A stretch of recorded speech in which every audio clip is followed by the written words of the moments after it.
Bienvenue donc à nos participants qui sont avec nous ce matin.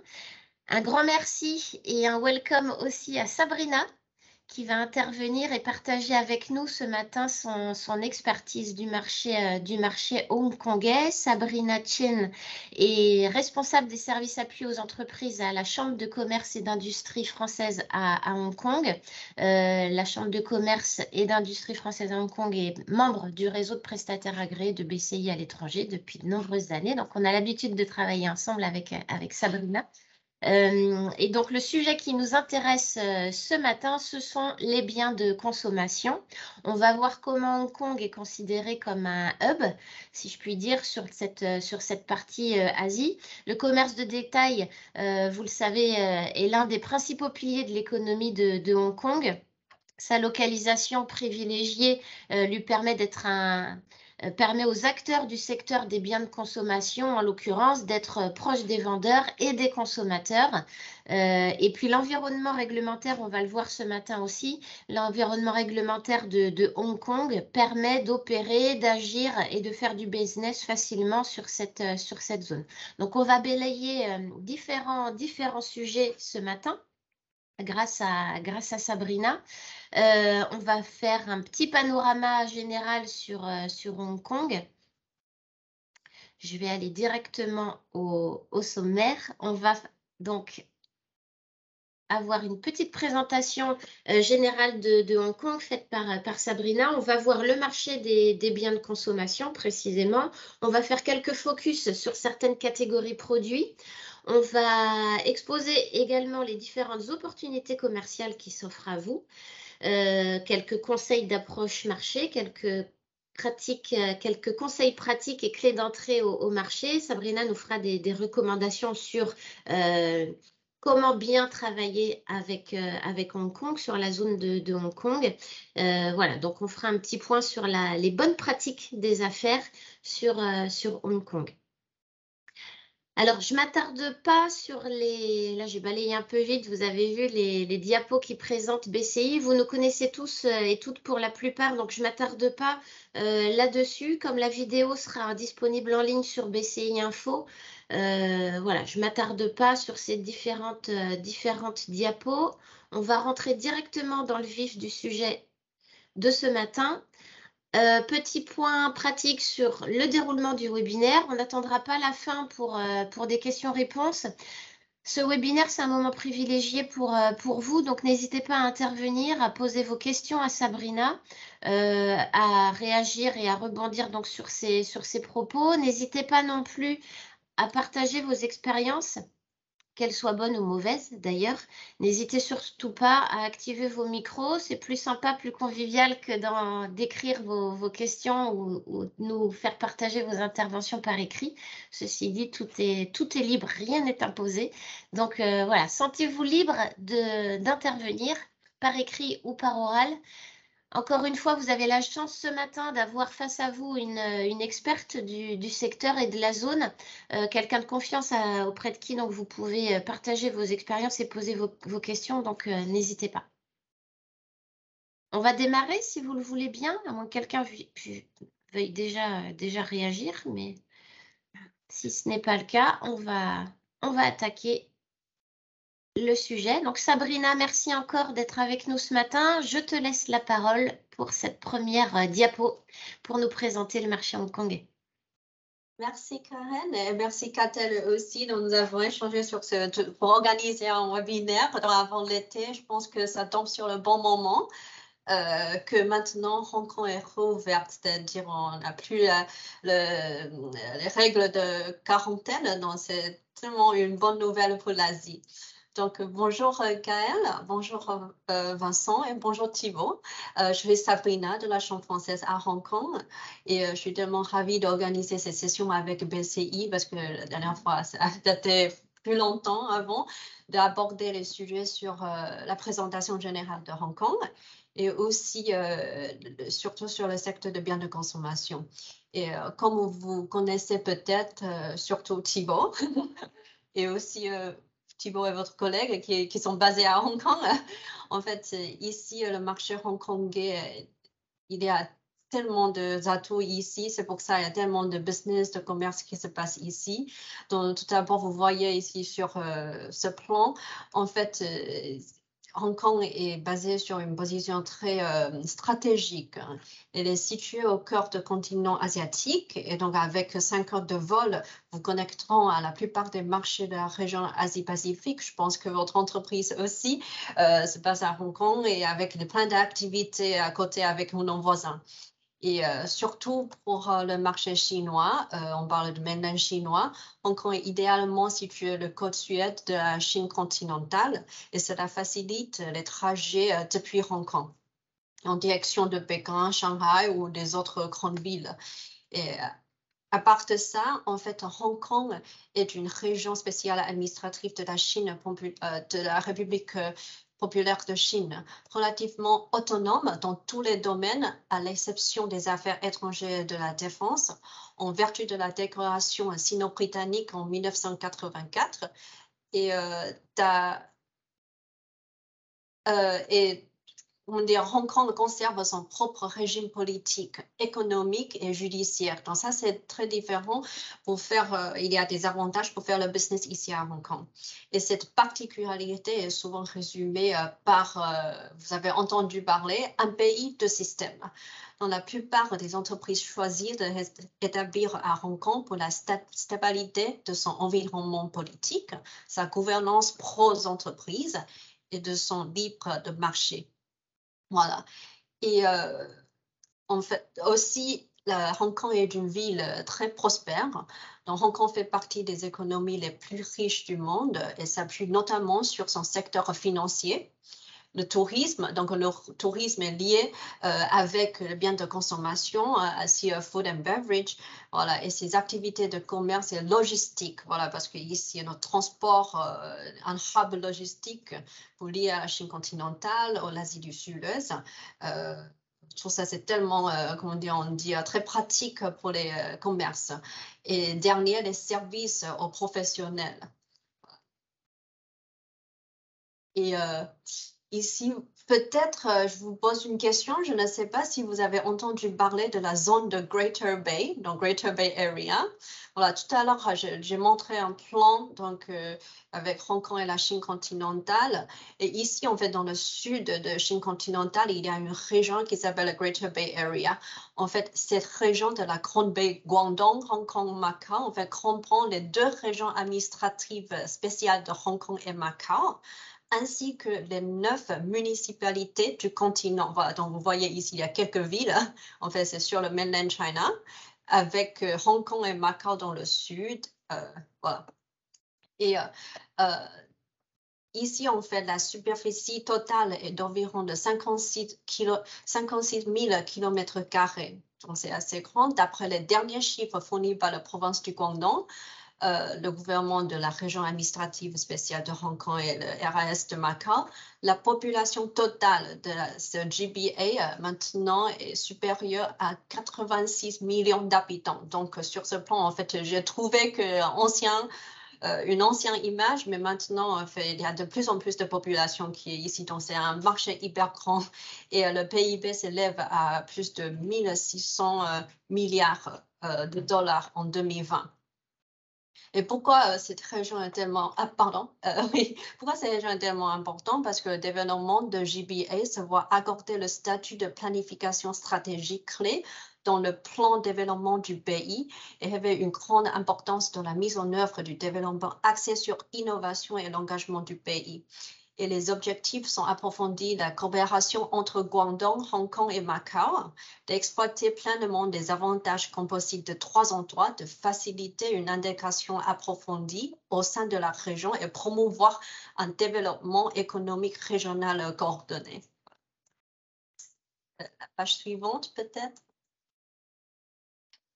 Et ici, je vous montre l'Asie, c'est sûrement en croissance. Voilà, donc si on parle de l'Asie du Sud-Est et aussi l'Asie de Chine continentale. Donc, l'Asie du Sud-Est avec les pays Singapour, Malaisie, Vietnam, Indonésie, maintenant, c'est tellement en croissance aussi, surtout en Vietnam, et la Chine. Mais la Chine, je voulais mettre un accent sur, comment dire, le grand marché de commerce, de e-commerce. Il y a plus de 7 trillions de dollars hongkongais que se passe en 2021. C'est plus supérieur que les États-Unis et le Royaume-Uni. La Chine a une population très importante et les dépenses de consommation croissantes avec une forte pénétration de smartphones. Voilà, ont triplé le marché de e-commerce. Et pourquoi c'est important pour Hong Kong? Comme tout à l'heure, j'avais mentionné, en fait, comme nous sommes un pays, mais deux systèmes. Mais il y a aussi plusieurs entreprises qui créent leur structure ici à Hong Kong, mais il y a des réglementations entre la Chine continentale et nous, c'est-à-dire avoir une structure ici qui facilite de faire le business en Chine continentale, surtout pour le e-commerce. À Hong Kong, on est une petite ville avec une petite superficie, mais en Chine continentale, les entreprises, ils arrivent à vendre leurs marchandises en ligne avec un hyper grand marché. Donc, c'est ça qu'on voulait mettre l'accent, que c'est un grand marché visé aussi comment dire, stand in Hong Kong, mais you see the Chinese market, voilà.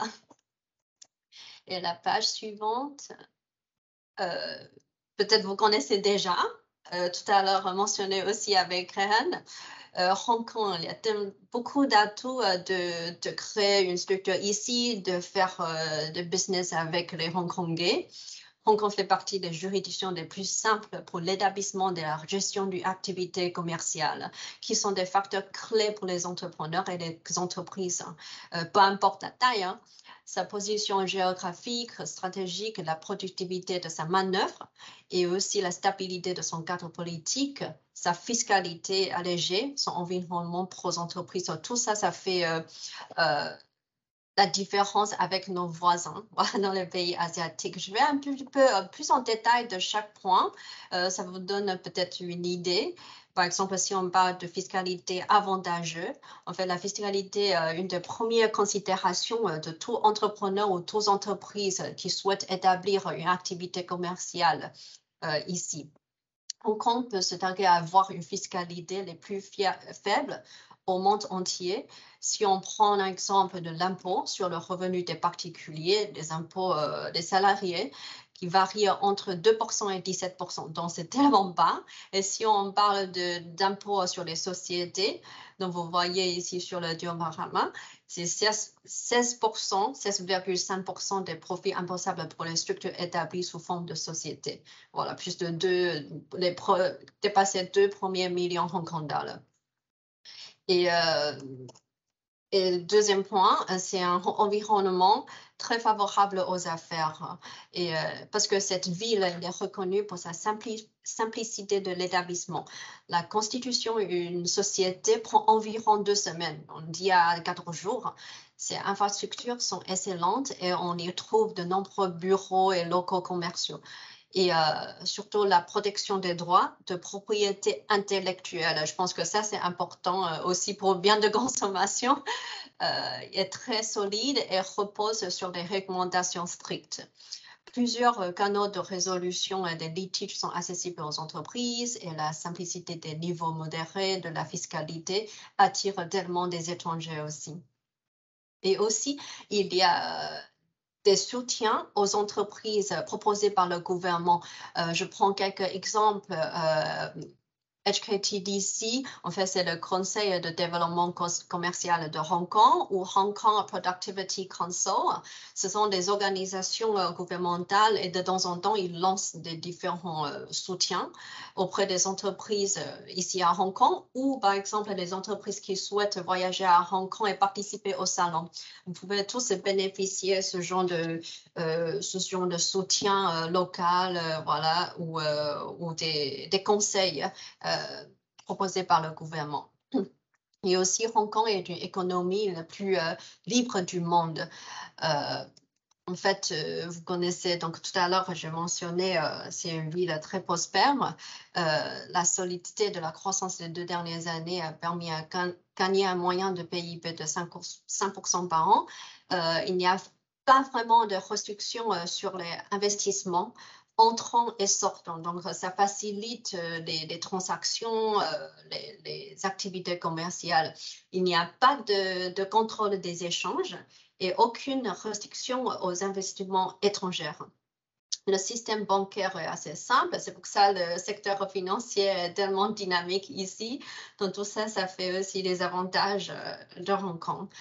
Et finalement, les infrastructures ici de Hong Kong est de très haute qualité.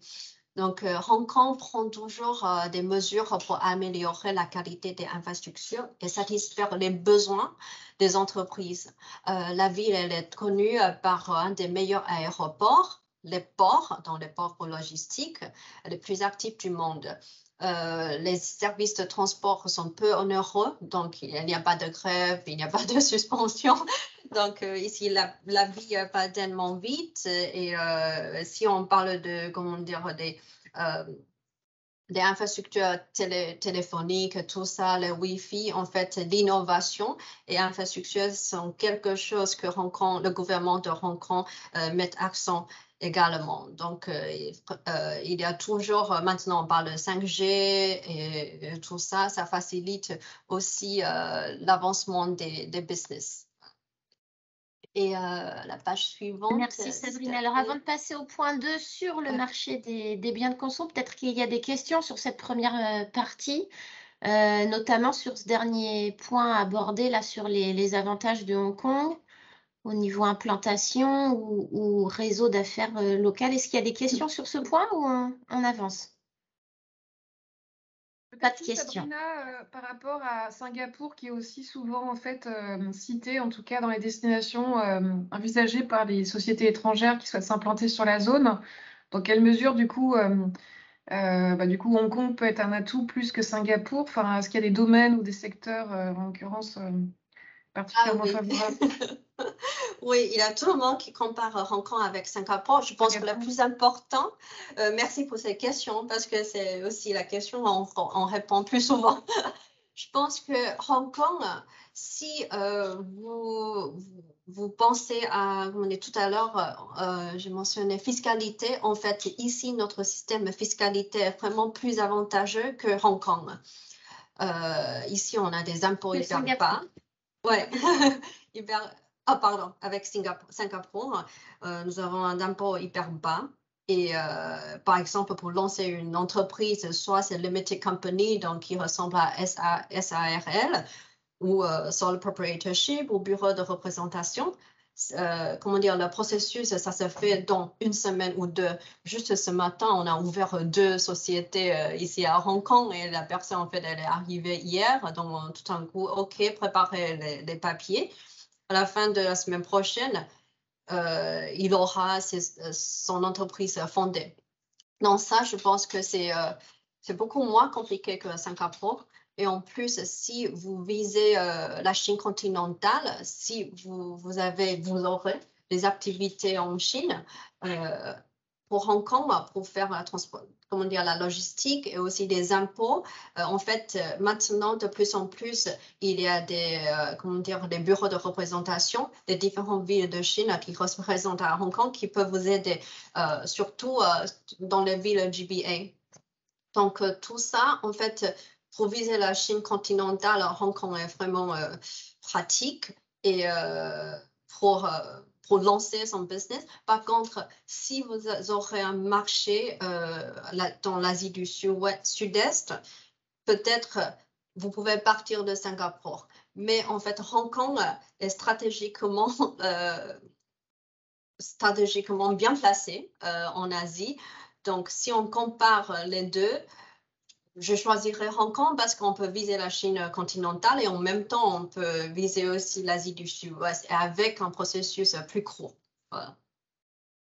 Okay, très bien. Merci Sabrina. Est-ce qu'il y a d'autres questions? Alors, on peut passer au point 2 sur les biens de conso. Oui, des biens de consommation. Donc, ici, je vous donne une vue d'ensemble. Hein. Le commerce de détail, en fait, c'est l'un des principaux piliers de l'économie de Hong Kong. Il y a plus de 63 000 établissements de vente au détail ouverts ici. Et la plupart d'entre eux sont des petits ou moyens tailles. Ce ne sont pas forcément des grandes marques ou grandes boutiques. Et dans ces entreprises emploient environ plus de 270 000 personnes. Mais ces deux dernières années, en fait, vous avez vu aussi sur la presse, il y avait un grand impact sur Hong Kong parce qu'ici, on recevait tellement de touristes. Je voulais vous montrer dans les pages suivantes qui sont nos consommateurs ici. Mais je voulais signaler ici, en fait, la valeur des ventes en détail totale de Hong Kong est très haut. C'est provisoirement à 353 milliards de Hong Kong dollars en 2021. Donc, c'est déjà pas mal en tant que Covid. Mais ce n'est pas mieux qu'avant 2018. Et pourquoi ce marché est très dynamique? Parce que le marché de la vente en détail bénéficie du statut de port franc de la ville, de la proximité des fabricants de la région et absence de droits de douane. Donc ça, c'est aussi pour F&B, je pense, et pour biens de consommation pareil, sur la plupart des importations et des exportations, ce qui simplifie considérablement les processus commerciaux et réduit les coûts. Par conséquent, les détaillants considèrent Hong Kong comme un lieu important pour les magasins et d'autres fonctions importantes, le commerce, le sourcing, l'entreposage et la finance. Voilà, la page suivante. Et ici, on voit en Hong Kong, on peut très bien distinguer, il y a deux sortes de consommateurs. Donc, premièrement, les Hongkongais. Et deuxième catégorie, les touristes. Les touristes, maintenant, les touristes sont plutôt les Chinois. Ces 2 dernières années, en fait, les Chinois, ils ne pouvaient pas voyager librement à Hong Kong à cause de Covid. Mais avant 2019, il y a 30% de touristes sont des Mainland chinois. Et pourquoi ils voyagent ici? Donc, après, je vais vous montrer dans les pages suivantes des avantages, mais en fait, ils cherchent des différents produits ici parce qu'à Hong Kong, nous avons des propositions vraiment occidentales, beaucoup de marques européennes, parce que c'est facile d'importer les produits, de montrer les structures. C'est aussi un marché avant que Chine était si avancée, c'était Hong Kong plutôt connecté à l'international. Donc ici, les consommateurs hongkongais sont plus matures et ils connaissent plus de marques, ils cherchent de l'innovation et leur pouvoir d'achat est aussi haut parce qu'ici, en fait, ils sont bien payés. Donc, ils peuvent dépenser leur pouvoir d'achat assez haut. Ils cherchent des produits plus sophistiqués, aisés. Et en fait, leur outils de marketing communication utilisés par les marques sont Facebook, Instagram, WhatsApp. Donc, c'est comme en France. Hein. Par contre, les touristes chinois, mainland, en fait, avant, il n'y avait pas autant de marques en Chine continentale. Donc, ils venaient à Hong Kong pour faire du shopping. Et en plus, ici, on n'a pas de VAT. Donc, les marchandises sont moins chères. D'un coup, ils passent 3 jours ici, ils amènent plein de marchandises. Et ils regardent des médias, par exemple WeChat, le Little Red Book, le Weibo, pour voir ce qui est porté par les influenceurs occidentaux ou les influenceurs hongkongais ou les influenceurs maintenant les Chinois. Et pour acheter, pour profiter de ce voyage à Hong Kong et dépenser aussi une grande somme d'argent, revenir en Chine continentale parce que ces marchandises en Chine continentale sont taxées plus élevées. Voilà, donc c'est 2 types de consommateurs à Hong Kong. Et ici, si on parle de caractéristiques du marché, compte tenu des niveaux élevés de consommation de la ville, les consommateurs, qu'est-ce qu'ils achètent? Voilà, donc, on a vu, en fait, ici, c'est le chiffre de 2021, mais dans les années précédentes, c'est à peu près pareil. Hein.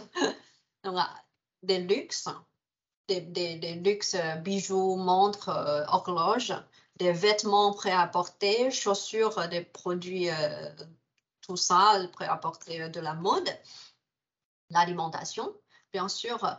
Mais récemment, avec le IT, voilà, le secteur qui avance, il y a beaucoup de biens électriques aussi ou des biens de consommation durable. Donc, à droite, vous voyez, ce sont des exemples des produits qu'on a vus qui sont achetés par les consommateurs. Et la page suivante, s'il te plaît. Donc ici, je donne 3 exemples, 3 focus. Quel genre de biens sont très demandés ou très visibles à Hong Kong? Donc premièrement, la mode. Parce qu'ici, il n'y a pas de VAT. Donc on dit toujours Hong Kong, c'est le shopping paradise. Et donc, tout d'abord, il faut avoir l'argent pour acheter. Donc déjà, les ménagers ici sont un peu plus élevés comparés avec des autres villes ou d'autres pays. Il y a moyen de ménages qui ont un revenu supérieur à 2 000 €. Et ici, on trouve quasiment tous les marques, tous les produits occidentaux et en plus, maintenant, les marchandises japonaises ou coréennes sont très présentées aussi. Donc, ce sont les concurrents des marques françaises. Et ici, donc, à part des plus grandes marques, Hermès, Chanel, tout ça, les produits du luxe ou les produits horloges de Suisse, il y a aussi des présences de nombreuses petites boutiques et aussi des concept stores qui sont disponibles à Hong Kong. Je pense que cette tendance a commencé il y a 10 ans. Voilà, les buyer shops, les concept shops. Et aussi, comme Hong Kong est une zone franche, donc les produits de luxe sont moins chers. Si un sac coûte déjà 10 000 €, en Chine, ça va coûter 12 000 € par exemple. Donc, ici, c'est vraiment un shopping paradise pour les consommateurs. Et maintenant, avec les plus jeunes, la génération Z, en fait, ils osent déposer de l'argent et en plus, le moyen d'acheter, en fait, ils passent tous en e-commerce.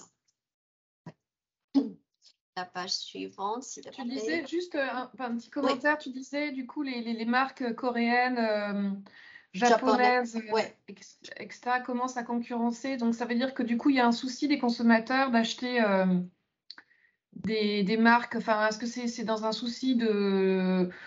Parce que du coup les marques coréennes, japonaises communiquent mieux ou différemment des marques françaises. Enfin, qu'est-ce qui crée cet atout en fait pour ces marques japonaises, coréennes et autres?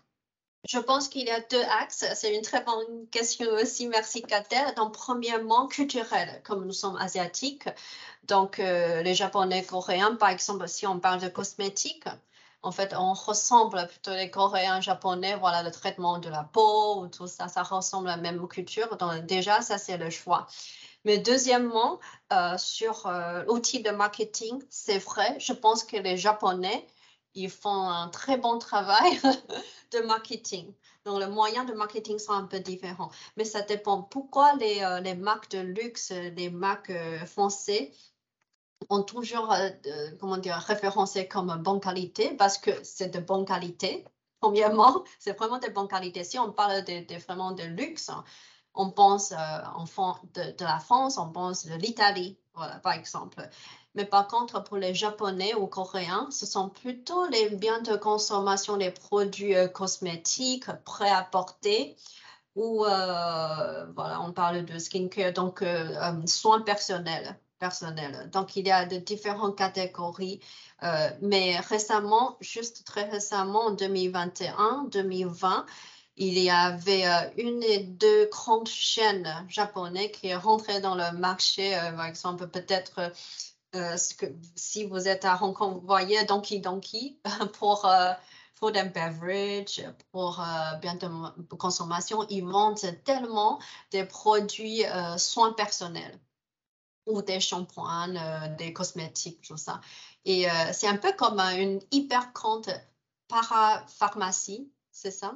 Donc, c'est une concurrence de Sephora, par exemple, mais une combinaison F&B et Sephora. Je ne sais pas si ça vous donne un peu l'image, mais c'est différent que notre chaîne en France. Voilà, donc, Oui. en fait, les consommateurs, maintenant, ils regardent, peut-être les Japonais ils sont à fond pour le marketing et aussi, ils apportent plein de produits de variété en même temps. Et donc, les consommateurs, ils vont dans le magasin et après, ils peuvent trouver des... En plus, maintenant, le japonais yen est très, très bas. Donc, pour eux, c'est vraiment intéressant. Et pour On les passe au Coréens, du point. coup, la concurrence avec les Coréens, elle est... Les Coréens, je pense que c'est avec lié de le K-pop. Dans la culture K-pop, les influenceurs, les stars, ils utilisent quel sac ou quelle marque de soins personnels. Et comme nous sommes tous asiatiques, voilà, nous voyons, ah, peut-être ça va nous convient aussi. Et donc, on vise sur les marques coréennes. Par contre, les marques françaises, par exemple, Yves Rocher, il y a toujours des boutiques ici. Il y a des gens qui achètent toujours hein, cette marque, ou Chlorane, L'Oréal. Voilà, L'Oréal, 1 sur 4 rouges à lèvres. J'ai vu quelque part 1 sur 4 rouges à lèvres, c'est acheté par les Chinois. Donc, il y a des marques qui sont très représentées, des grands groupes L'Oréal, Armani, tout ça, sont très connus au monde entier. Mais par contre, il y a aussi des concurrences qui viennent avec des Coréens, voilà, des cosmétiques coréens ou des cosmétiques japonais. Oui. D'autres questions ou on passe au point d'après? Catel, tu as une autre remarque à faire? Non, non, non, bah, je te laisse poursuivre, Sabrina, je t'en prie. OK. Et dans troisième catégorie, donc les produits médicaux et de santé. Donc, en fait, ça, c'est plutôt peut-être, ça vous surprise, parce que Hong Kong est une ville avec une espérance de vie la plus élevée au monde. Je ne sais pas pourquoi. Peut-être ici, les gens, ils prennent la santé comme la priorité. Donc, pour les femmes, en fait, the average life expectancy, c'est à 88 ans. Et pour l'homme, c'est 82 ans. C'est quand même élevé. Donc, pour cette raison, il y a de plus en plus de besoins sur ce genre de produits et ce genre de soins. Par exemple, et aussi avec le COVID, ces 2 dernières années, en fait, ici, les consommateurs, ils cherchent des solutions plutôt européennes ou américaines, les solutions ou les produits bien-être qui viennent de l'Europe, qui viennent des États-Unis, pour être en bonne santé. Voilà, en fait, ils commencent à avoir plus d'idées de ça. Et d'autre part, ici, Hong Kong, nous sommes quand même des Chinois. Donc, nous gardons en fait cette culture de médecine chinoise, c'est-à-dire nous buvons des soupes tous les jours. Voilà, donc ça va nous aider de garder en bonne santé. C'est aussi peut-être pour cette raison qui fait l'espérance de la vie la plus élevée du monde. Et aussi, nous avons constaté, parce qu'ici, il y a quelques salons c'est un peu comme un silver economy. Voilà, on en parle au monde entier. À Hong Kong aussi, il y a de plus en plus de produits technologie, mais liés ou visés, ciblés les seniors. Voilà, donc ici, vous voyez la photo, peut-être un peu VR ou les ordinateurs, les iPads ou les jeux pour les seniors. Et aussi une autre partie, en fait, à Hong Kong, à l'hôpital, et aussi ce système d'hôpital est très avancé comme la France. Et par exemple, vous voyez ici, il y a une photo, en fait, c'est l'Institut Pasteur, Hong Kong University, un laboratoire de recherche entre la collaboration la France et Hong Kong sur les différents sujets, et c'est fondé ici depuis 20 ans. Donc, ils travaillent sur les sujets pour médical et aussi la santé, ce qui rappelle en fait ici, c'est une ville avec la technologie, innovation, les sujets de santé avec les produits qui avancent aussi. Page suivante peut-être.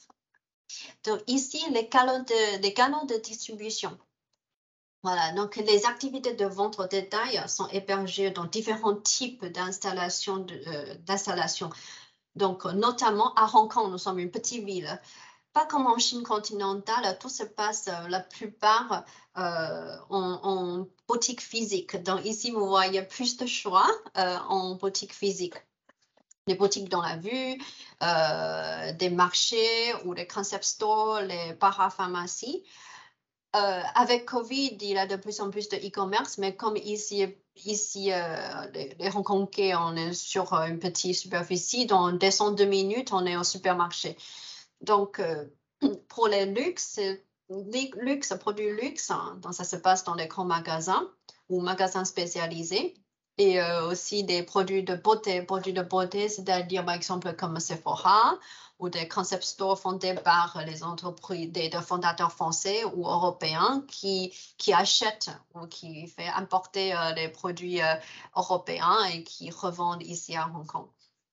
Pharmacie, ici, il y a quelques enseignes célèbres, voilà, Mannings, Watsons, je ne sais pas si vous connaissez aussi peut-être. Et supermarchés, il y a de toutes sortes. Il y a des supermarchés français, supermarchés hongkongais, supermarchés japonais comme Sogo, Ian Style. Et français, il y a par exemple Azure Gourmet ou My Market. Et pour les supermarchés, les restes des Hongkongais, en fait, ils importent tellement des produits français également. Et après, il y a aussi, si on parle de biens de consommation sur le bien-être, il y a des spas. Il y a des magasins bio, il y a des concept stores qui vendent prêt-à-porter, qui vendent des shampoings, des masques, tout ça. Et après, dernièrement, le e-commerce. Mais par contre, e-commerce, ici, il y a une qui s'appelle Hong Kong TV Mall qui est assez présente, mais ce n'est pas si grand qu'on voit en Chine continentale. Les restes, en fait, ce sont des boutiques qui gèrent leur propre e-commerce en ligne. À propos des plateformes de e-commerce, Sabrina, est-ce que tu peux en citer quelques-unes? Alors, on a quelques participants qui sont dans la biscuiterie avec nous ce matin. Est-ce que les plateformes sont multi-produits ou est-ce qu'elles sont spécialisées, là en l'occurrence, biens de conso, santé ou cosmétiques? Ouais, est-ce que tu peux citer quelques exemples de plateformes? Oui, je vais citer nos membres à la Chambre française. Par exemple, si on parle de food and beverage, il y a une s'appelle qui vend des poissons dans F&B, poissons en ligne qui s'appelle Coeli. En fait, c'est sur leur proposition de poissons. Et à côté, en fait, je suis en train de réfléchir. Par exemple, Kapok, c'est un concept store. Quelques pages après, vous voyez la photo. En fait, c'est une boutique concept store qui vend des vêtements, qui vend des ménagers et tout. En fait, ils ont commencé de mettre tout ça, les produits en ligne, quand le Covid a commencé. En fait, ils ont fait appeler à une agence marketing e-commerce et ils ont mis tout ça en ligne. Et donc, pour les clients, on y a des repeat customers. Ils achètent via le e-commerce, surtout pendant le Covid, ils ne souhaitent pas rencontrer les gens, ils ne souhaitent pas sortir. Les consommateurs sont plus prudents ici en Asie. Et mais sinon, maintenant, il y a de plus en plus des marques propres, par exemple comme biscuits. Soit ils vendent au supermarché, soit ils ont une place sur Hong Kong TV Mall, ou soit ils créent une plateforme à eux-mêmes s'ils ont des représentants ici à Hong Kong pour vendre en ligne. Mais pour la biscuiterie, je vois la plupart, c'est vendre au supermarché. Ici à Hong Kong, comme le marché n'est pas hyper grand, c'est assez pratique de passer la commande via le supermarché aussi e-commerce ou HKTV Mall. Je pense que les gens, soit ils vont directement au supermarché physique, soit ils passent la commande en ligne avec des plateformes proposées par les autres. Est-ce que c'est des plateformes, est-ce qu'il existe des plateformes où on retrouve que des produits justement occidentaux, ou est-ce que du coup les produits occidentaux sont présents sur les plateformes où on retrouve des marques françaises, coréennes, japonaises, etc. Comment les consommateurs achètent? Sur quelle plateforme ils achètent le plus? Les consommateurs à Hong Kong, ils achètent tout. Déjà sur les plateformes hongkongais, ils proposent de variétés de produits. Donc, il y a des propositions européennes. Par exemple, moi, je suis une consommatrice à Hong Kong. J'achète, par exemple, Bon Maman, Bon Maman biscuiterie à travers la plateforme Park and Shop. Donc, Park and Shop, c'est un supermarché hongkongais. Et en même temps, j'achète une autre marque biscuiterie japonaise. Et en même temps, j'achète le lait français et aussi des autres l'alimentation locale. Et je passe toute la commande en même temps sur la plateforme hongkongais. Mais par contre, c'est vrai pour les expatriés. Ici, il y a des supermarchés français, purs français, qui proposent des choix français, mais la taille est plus petite. Parce que déjà, sur les supermarchés hongkongais, ils ont beaucoup de choix, donc c'est assez pratique. Et en plus des supermarchés, ils ont des différentes gammes. C'est un peu comme en France, il y a Leclerc, il y a Monoprix, il y a de tout. Donc, les consommateurs ont le choix. Par exemple, je pense que Cavotte, la biscuiterie, c'est chez Sogo, Jason's Market. Voilà, ce sont des supermarchés assez premium que les expats ou les locaux fréquentent. Concernant les purs players chinois, comme Alibaba par exemple, quelle est leur place en fait dans la consommation e-commerce en ligne sur Hong Kong? Alibaba? Ah. Par le passé, j'avais cru comprendre que ces acteurs-là avaient créé des plateformes locales comme Tmall Global ou Tmall Hong Kong. Qu'est-ce qu'il est advenu de tout ça? Parce que j'ai l'impression que ce sont des plateformes qui ont disparu. Oui, c'est ça. Les consommateurs hongkongais ne passent pas les commandes à travers les Tmall ou Alibaba. C'est vraiment, si on pense à e-commerce, à Hong Kong, la plus présente, c'est Hong Kong TV Mall. Oui, c'est la plus grande.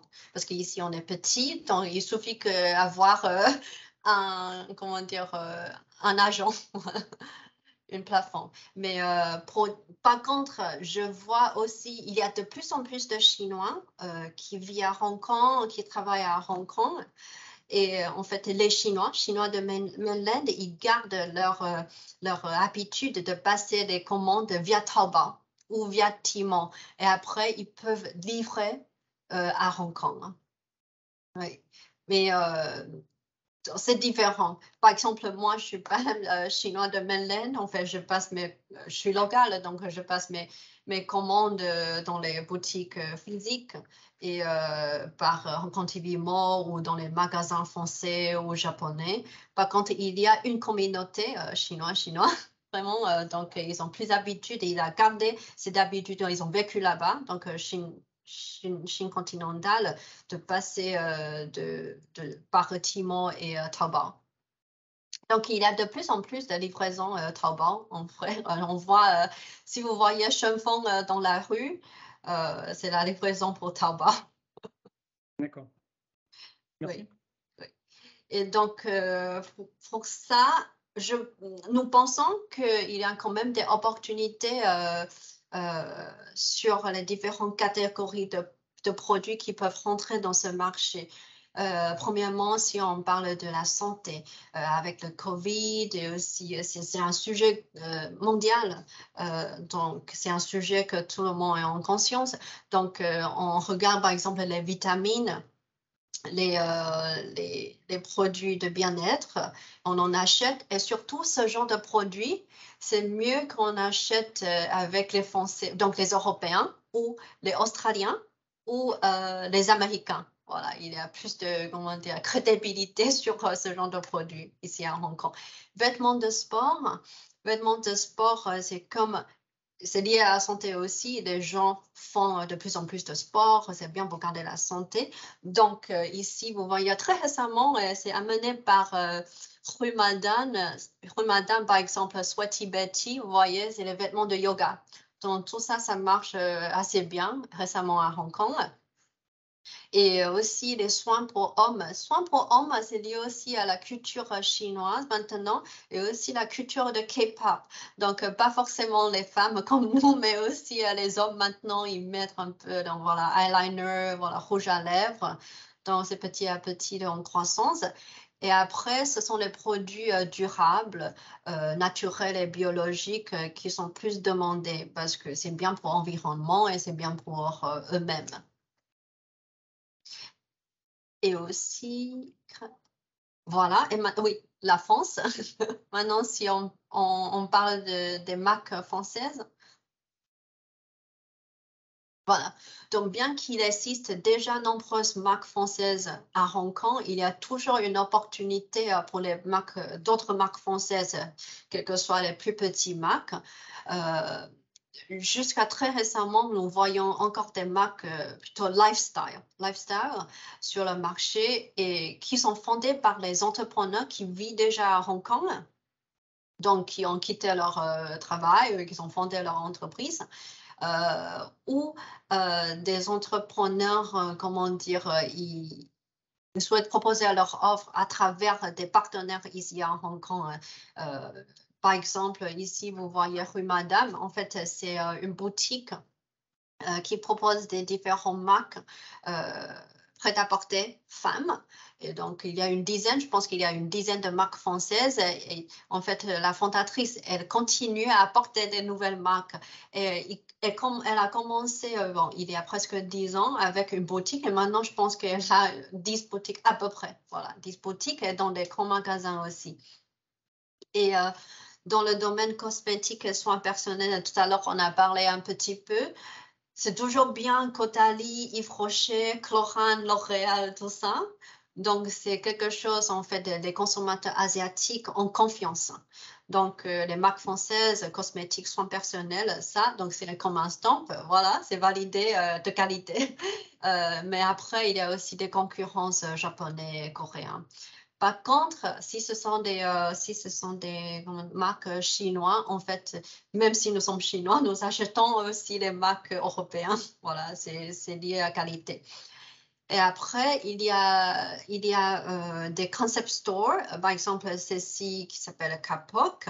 Kapok a commencé il y a quelques années aussi. C'est fondé par un fondateur français qui vit à Hong Kong. Ils ont commencé par une boutique à Wan Chai qui propose des prêt-à-porter, produits ménagers et tout ça parce qu'ils voient ça peut marcher à Hong Kong, donc ils commencent à importer tout. Et maintenant, c'est un peu comme rue Madame. Ce genre de produit, ça marche pour les consommateurs hongkongais aussi. Et ils ont monté leur propre e-commerce pendant Covid. Et apparemment, ça a bien marché. Ils ont même partagé leur expérience lors d'un comité chez nous, de parler de son business et comment ça a évolué. Et aussi, après, il y a, à part de grandes marques de luxe, il y a aussi, par exemple, Native Union, vous voyez ici le logo, ils proposent des accessoires liés au smartphone. Agorize, c'est un tech startup en France, mais ils proposent des solutions ici à Hong Kong et aussi à Singapour. On the list, ils ont touché un vrai succès ces dernièrement et ils ont ouvert leur bureau à Taipei, Malaisie, Corée, parce qu'ils font la vente privée de prêt-à-porter. Ils collaborent avec énormément de marques, bien-être, de luxe ou même des expériences, par exemple les séjours chez Rosewood. Ils proposent ça aussi avec des prix très intéressants. Et ici, en fait, les consommateurs asiatiques, le prix est important pour nous aussi. Donc, si on peut avoir la même qualité, mais sur les ventes privées, pourquoi pas? Et après, il y a quelques solutions, mais pas produits. Par exemple, BistroChat, c'est une application mobile qui propose de faire la réservation de restaurants. Et c'est bien reçu aussi par les expats et aussi par les locaux. OK. Et ici, je voudrais parler, donc, si vous êtes une entreprise en France, en fait, on accompagne énormément d'entreprises chaque année pour trouver des partenaires potentiels ici à Hong Kong. Je sais que ça va prendre du temps pour vous-même si vous êtes Business Development Manager ou si vous êtes chargé de l'export. Il faut parfois envoyer des LinkedIn emails ou voilà, il faut connaître des bons réseaux. Mais ici, en fait, nous pouvons proposer en fait cette aide, cet accompagnement à faciliter votre processus d'export, de faire tester le marché avec une mission de prospection. Donc, très souvent, on accompagne les entreprises pendant 2 mois de bien comprendre votre besoin et bien comprendre quel genre de produit vous souhaitez exporter. Et on va vous dire, par exemple, si ça va marcher ou si ça va pas marcher à Hong Kong et pourquoi. Et si cette mission est validée, donc on va cibler une dizaine ou une vingtaine d'entreprises potentielles et évaluer leur intérêt afin de vous fournir un rapport pour voir si le marché répond à vos offres. Et après, on peut organiser des rendez-vous B2B pour démarrer la première discussion. Et aussi sur une autre façon, si vous êtes vraiment sur Hong Kong, c'est une destination que je vais y aller et je vais développer mon business en Asie. Donc, vous souhaitez créer un bureau, une structure ici. Il y a très peu d'obligations ici à Hong Kong. Comme mentionné dans les pages précédentes, il y a des avantages à Hong Kong, c'est rapide. C'est facile et nous proposons aussi ce service d'accompagnement, quel que soit pour limited company, bureau de représentation ou sole proprietorship. Après, je pense que nous sommes à la fin de la partie culturelle. Donc ici, quand même, quand vous connaissez déjà, en fait, Hong Kong est sous l'occupation britannique pendant 150 ans. Donc ici, on parle anglais. Entre le business, c'est très pratique pour les étrangers de vivre ici comparé avec les autres marchés au Japon, voilà, Chine continentale ou Corée. Vous voyez, et donc ici, ça se passe tous en anglais, mais dans les bureaux, voilà, bien sûr, les gens ils parlent cantonais. Et donc, on a cette habitude aussi d'utiliser notre prénom occidental, par exemple, moi, Sabrina Chen. Et après, parfois, en fait, je pense qu'il y a quelques points que ça rend la culture française et chinoise, ça ressemble, c'est-à-dire parfois, si on pense oui ou non, en fait, on ne voulait pas vraiment dire, en fait, on est plus timide, en fait, on attend et de vous répondre, on n'est pas si direct. Mais par contre, je pense que la vitesse qui se passe à Hong Kong et la France est un peu différente. C'est-à-dire à Hong Kong, toutes les choses se passent hyper vite. Si on envoie un email, on espère de recevoir une réponse dans un jour. Je ne sais pas si Thibaut ou voilà, ce qui est à Hong Kong, vous êtes d'accord. Les Hongkongais, ils sont tellement rapides, mais en France, on passe une semaine. Ou même les vacances, voilà, on attend après l'été. Donc, c'est tellement différent ici. Donc, il faut vraiment... regardez ça, cette partie. Donc, toujours nous, la Chambre française, parfois on fait des missions de prospection. On fait vraiment cet rappel auprès des entreprises françaises. Il faut réagir. Voilà, il faut envoyer la liste de prix. Il faut répondre aux emails, sinon vous loupez la chance, l'opportunité. OK, et voilà, ici à la fin, petite introduction de la Chambre française à Hong Kong. Nous sommes ici depuis 35 ans. Donc, c'est la plus grande chambre européenne ici à Hong Kong avec presque 1000 membres, un peu comme BCI. Ici, notre objectif est de faciliter les relations entre la France et Hong Kong, d'aider les entrepreneurs ou les fondateurs français pour développer leur business ici. Voilà, donc ici, en fait, c'est un overview de notre business, de notre service prestation qu'on peut proposer. Bon, je cite quelques-unes ici, mais on a d'autres. Donc, le plus souvent, les études de marché, mission de prospection, ça, c'est plus souvent pour les entreprises qui sont en France. Par contre, pour s'implanter ici à Hong Kong, si vous avez déjà un projet, vous souhaitez recruter quelqu'un, nous avons des services de recrutement Nous proposons des visas, parce que visa, c'est compliqué en même temps pour faire tous les papiers. Nous proposons un service domiciliation et nous avons des espaces bureaux. Et aussi, nous avons d'autres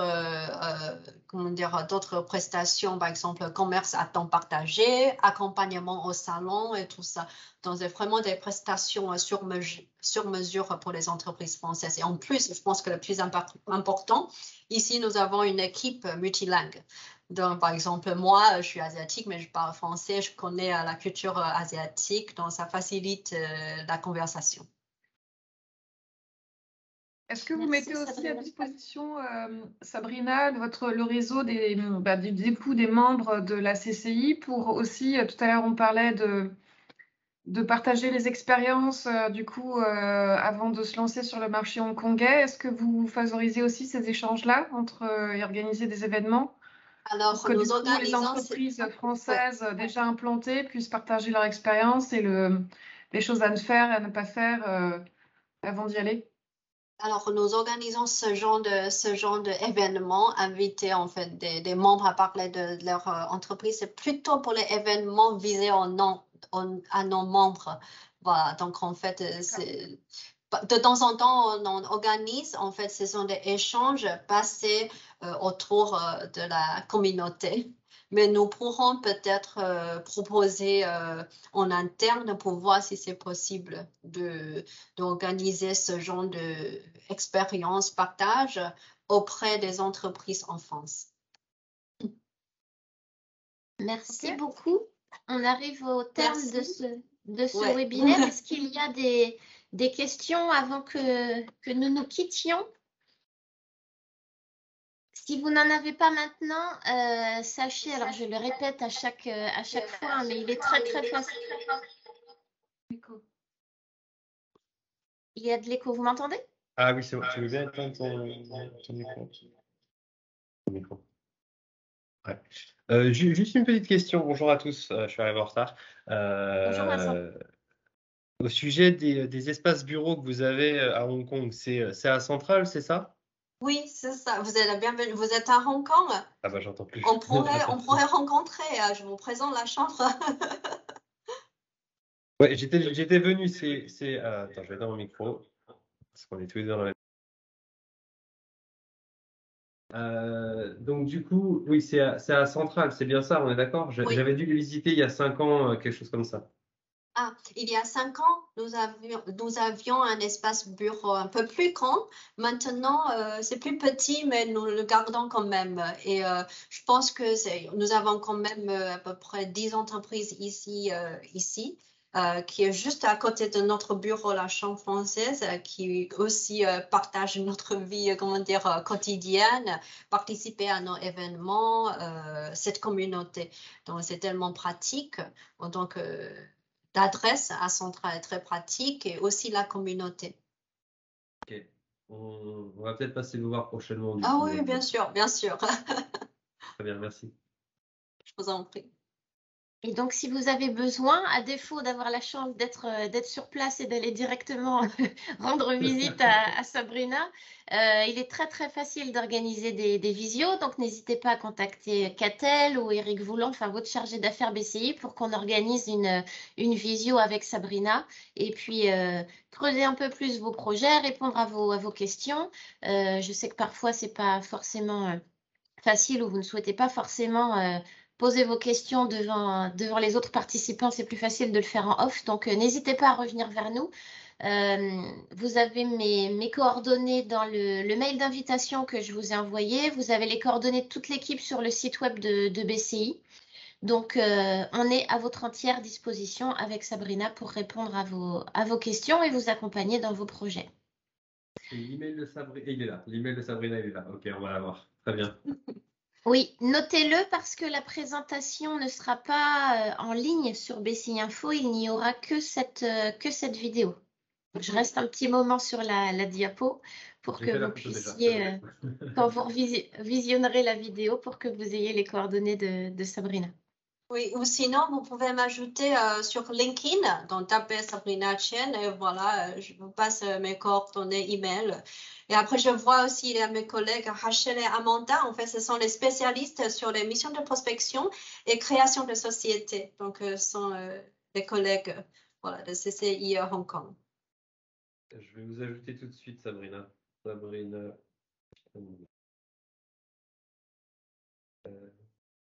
Vous pouvez aussi s'inscrire à notre LinkedIn. Nous publions assez souvent les différentes nouvelles. Voilà. Récemment sur Policy Address à Hong Kong, mais aussi des différents services, missions de prospection. Et ce matin, on a publié une vidéo comment on pourrait accompagner les entreprises à Hong Kong.